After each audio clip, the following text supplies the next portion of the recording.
আসসালামু আলাইকুম, সবাই কেমন আছেন? মন চাই শুধু পছন্দের খাবার রান্না করতে। আজ লাউ শাক দিয়ে দেশি সরপুঁটি মাছ ভর্তা করা হবে। এটা হচ্ছে গোপালগঞ্জ ফরিদপুরের ঐতিহ্যবাহী খাবার এটা। মাছগুলি খুব সুন্দর করে ওয়াশ করে নিয়েছি। এই যে মাছগুলির মধ্যে জিরা, মরিচ বাটা সব কিছু দিয়ে সুন্দর করে হচ্ছে মাখিয়ে নেওয়া হবে ফার্স্টে।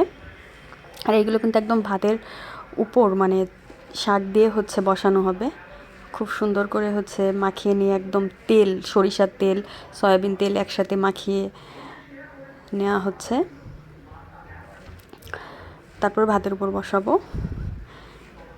এই যে ভাতে বলক এসেছে, একটু হালকা হলুদ দিয়েছি যেন কালারটা একটু সুন্দর আসছে, এই জন্যই জাস্ট হচ্ছে হলুদটা দেওয়া।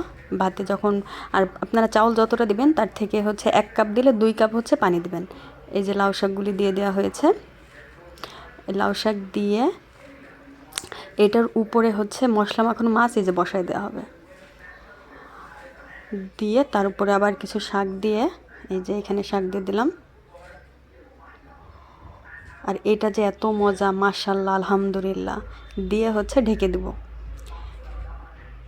এই যে একদম ঢেকে দেওয়া হচ্ছে। তখন হচ্ছে একটু জাল বাড়িয়ে দিতে হবে।